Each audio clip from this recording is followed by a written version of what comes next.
Comme vous le savez, en tant que président du PDCI RDA, je suis candidat à l'élection présidentielle. Les dégâts du fanatisme. Nous avons donc effectué ce matin Les dégâts du fanatisme. Une démarche quand les partisans dans ce processus et qui était dans le prennent la noyade du chef de mon programme et de mon action pour une stratégie politique. Le cas du président du PDCI RDA, Tidjane Thiam. Oui, quand les partisans prennent la noyade du chef, du leader, pour une stratégie politique.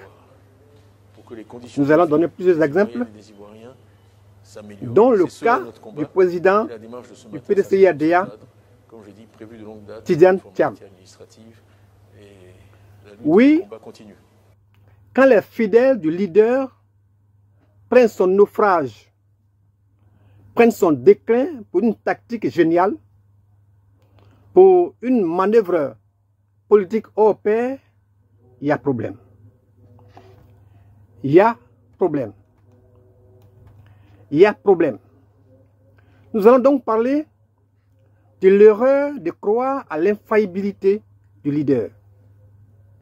De l'erreur de croire à l'infaillibilité du leader. Chers amis, bonjour. Germain Sewé. Pourquoi les idées reçues sont bien souvent dangereuses? Pourquoi? Pourquoi les idées reçues sont bien souvent dangereuses? Le fanatisme détourne les bons combats parce qu'il substitue l'objectivité à une vénération aveugle du chef, à une vénération aveugle du leader. Il sacrifie l'objectivité à une dévotion irrationnelle envers le chef, leader, qui est souvent perçu comme infaillible. Oui, cette idolâtrie empêche toute remise en question des décisions, même lorsque ces décisions mènent à la ruine, même lorsque ces décisions mènent à l'échec. Chers amis, les partisans interprètent les erreurs comme des stratégies cachées, ce qui retarde, vous comprenez bien, les corrections nécessaires. En exaltant l'orgueil, en acclamant les erreurs de stratégie et les visions biaisées du chef, ils isolent celui-ci et compromettent la lutte collective, comme la gestion calamiteuse de la renonciation à la nationalité française du président du PDCI RDA, Tidjane Thiam. Chers amis, une telle dynamique transforme une cause légitime à une quête stérile, où l'aveuglement collectif l'emporte sur la lucidité. Pour réussir, une lutte doit privilégier l'analyse critique et le dialogue, et non l'idolâtrie. Et non l'idolâtrie. Chers amis, croire que le chef, que le leader est infaillible est une erreur courante dans de nombreuses sociétés. Oui, dans beaucoup de sociétés. Un leader, aussi performant soit-il, reste un être humain avec ses limites, avec ses défauts. Cette perception erronée, souvent renforcée par des partisans fanatiques, empêche une remise en question salutaire dans les moments critiques. Mais qu'est-ce qui alimente cette croyance et quelles en sont les conséquences? Chers amis, le leader est un être humain et non un surhomme. Le leader est un être humain et non un surhomme.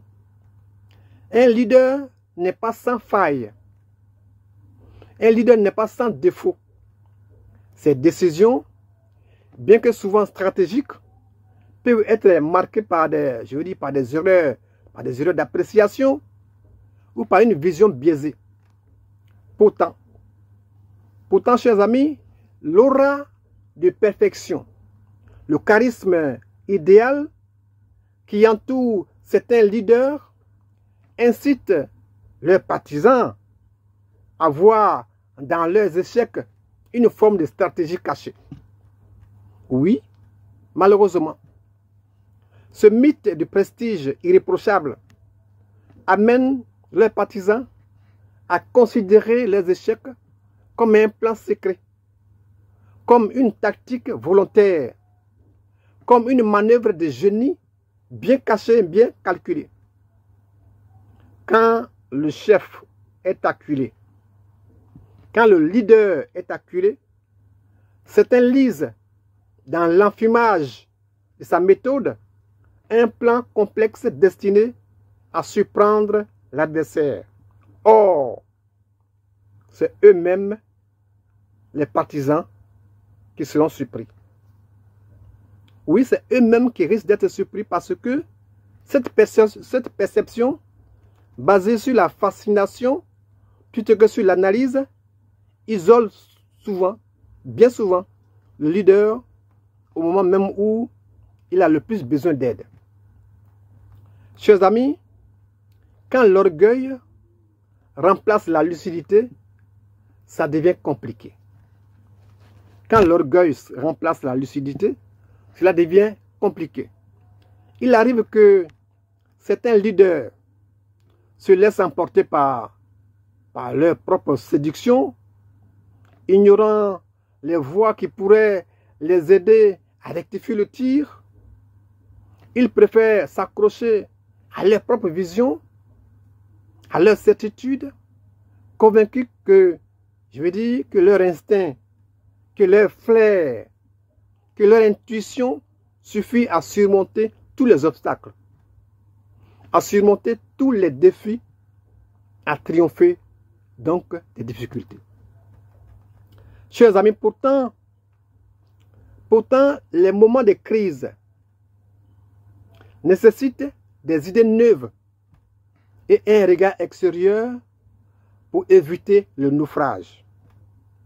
Oui, les temps de tension, de perturbations particulières et d'agitation exigent des perspectives nouvelles, requièrent des solutions innovantes, inédites, donc des approches particulières et un avis externe, une vision neutre, une expertise extérieure pour prévenir l'effondrement, pour éviter la dérive, pour empêcher la débâcle, pour conjurer la catastrophe, le chaos.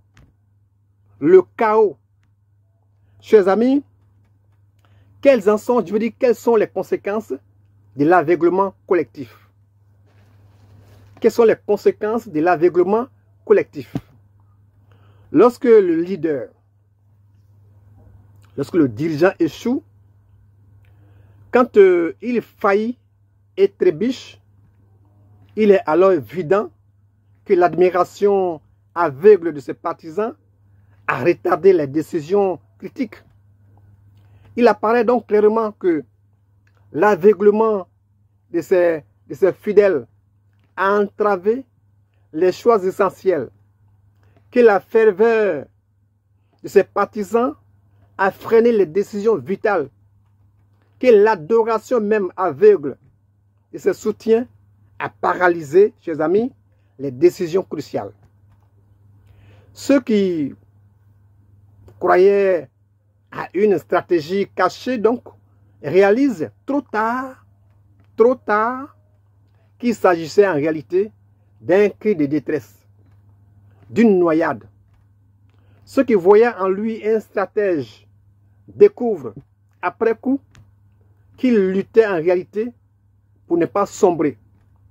Oui, malheureusement, ceux qui espéraient une tactique subtile, qui attendaient un plan caché, comprennent et constatent, quand le mal est déjà fait et bien fait, qu'il ne faisait que lutter pour ne pas chuter, qu'il n'était que en perdition.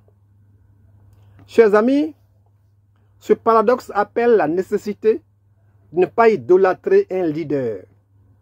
De ne pas idolâtrer un leader, mais de l'accompagner avec discernement et honnêteté. De l'accompagner avec discernement et honnêteté. Nous allons visiter quelques exemples. D'abord des exemples historiques, et puis des exemples, puis un exemple contemporain.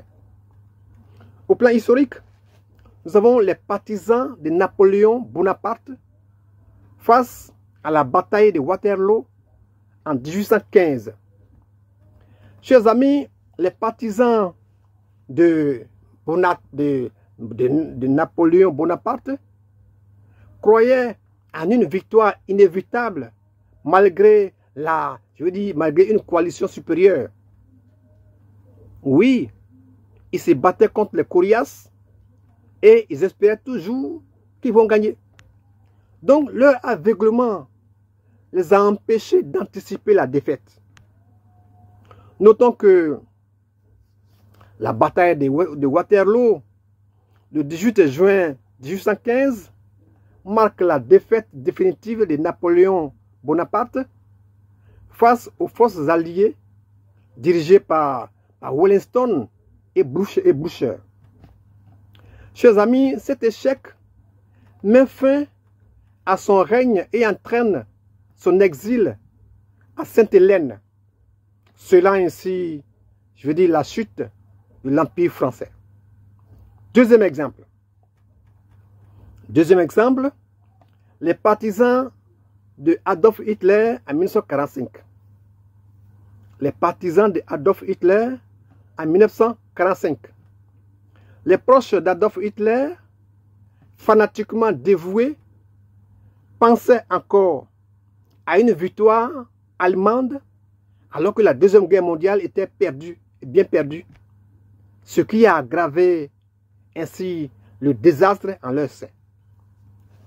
Alors, maintenant l'exemple contemporain qui est en téléchargement, qui est en cours, c'est le PDCI-RDA et son président Tidjane Thiam en 2025. Le PDCI-RDA et son président Tidjane Thiam en 2025.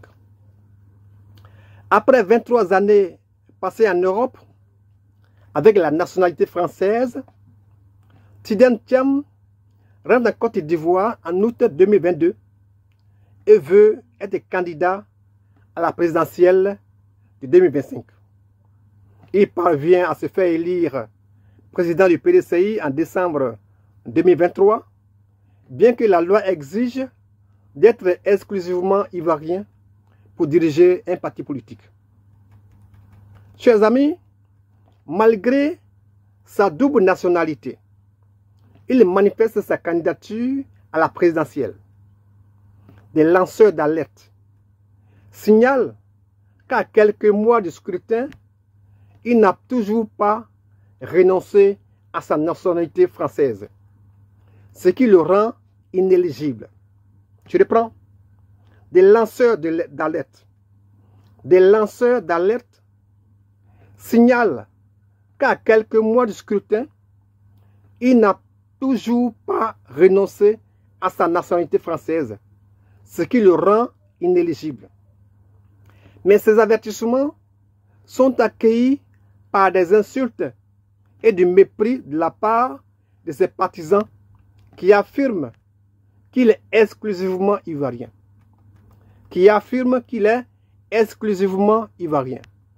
Mais finalement, le 7 février 2025, le ministre Tidjane Thiam annonce qu'il vient tout juste de déposer sa demande de renonciation à la nationalité française.